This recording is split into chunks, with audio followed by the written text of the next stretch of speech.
In today's video, we're going to take a look at the 4 bubble mailers that are essential to my media resale business.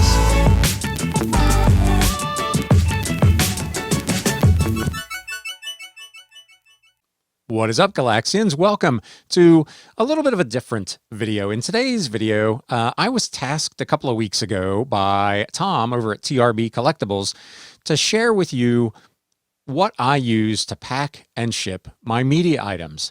I'm going to break it up into a couple of different videos, and today we're going to talk about the just 4 bubble mailers that I view as essential to my reselling business. Now, there are dozens of different sizes and types of bubble mailers and craft mailers and all different kinds of stuff that you could use to ship media. But in my experience, which dates all the way back to about 2000, I've found that I can do about 99% of all of my media shipments in these 4 bubble mailers. So I hope you'll find this useful. For those of you who are just stumbling on the channel for the first time, my name is Ryan, and I am a full-time reseller and a part-time YouTuber and podcaster. Normally I do reselling news podcasts, but because I was challenged to do this video, here I am. So let's take a look at the 4 sizes that I think you could do almost all of your media reselling with.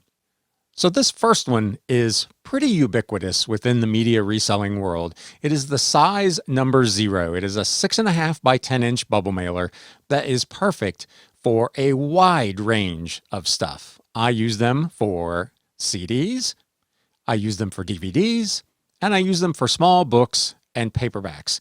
They are perfect for those sizes of items. You don't need anything larger.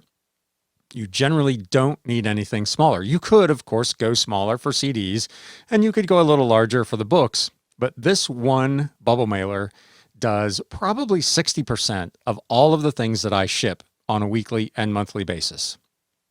It is super, super versatile. I save a ton of money just using this one as opposed to smaller ones for CDs and larger ones for DVDs. I can knock out everything. I order these between 500 and 1,000 at a time, probably every 2 months. So the size number 0 is the one, if I had to pick one that I could not live without, that would be the one. The next one I use is slightly larger. It is the size number 2. This one is 8.5 by 12 inches and works really, really well for most normal sized hardbacks. I will also use this if I'm shipping multiple DVDs or multiple paperbacks, something that doesn't quite fit in that 6 by 10 comfortably, I'll up to this next size. I generally am ordering these 200 at a time, probably every other month, so I don't do nearly as many of these as I do the smaller one, but it is a really nice size for standard, traditional hardcover books. The next size that I use is the size number 4. This one comes in at 9.5 by 14.5. Again, it is a perfect size for those slightly larger hardcover books or ones that are thicker than normal that won't fit in the size number 2. They also work really, really well for all standard size magazines. They fit perfectly. I will usually put a cardboard stiffener in with the magazine to help protect it so that the post office doesn't bend it. But that size, the size number 4, 9.5 by 14.5, is perfect for slightly larger books and for magazines.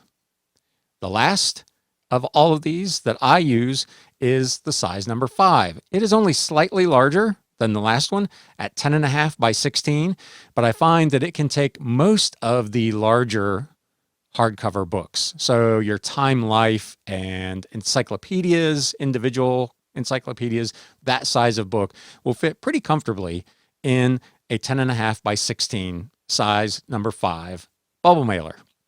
Now, I know a lot of shippers use just a regular poly mailer and maybe throw some cardboard in there. I'm not comfortable with that. I prefer to use the bubble mailers. I pay a little bit extra for those, but that's why I've narrowed it down to just those 4 sizes. With those 4, I can do almost everything with the exception of the really large coffee table books. For those, you could order a really large bubble mailer, but typically what I do is just cut two of the size 5s down and put them together and tape it up real good and use that to ship those coffee table size books. So in the next episode of this particular video, I'll go over the 4 boxes that I use in my reselling business as well. I hope you found this useful. If you did, please do me a favor and smack that thumbs up button. If you're not a subscriber to the channel, consider doing that. Every week, Wednesday at 10 a.m., I do a live podcast recording where I will cover reselling news, kind of what sold here at the Galaxy, and anything else that I think might be relevant to your reselling business. So with that, we're going to close it. Again, I hope you enjoyed this video and found it useful, and we will see you next time. Hey everybody, thanks for spending a little time with Galaxy CDs, rocks, and flips. If you'd like to spend a little more time, there's another video in the upper right-hand corner. If you'd like to spend a lot more time, you can subscribe down below.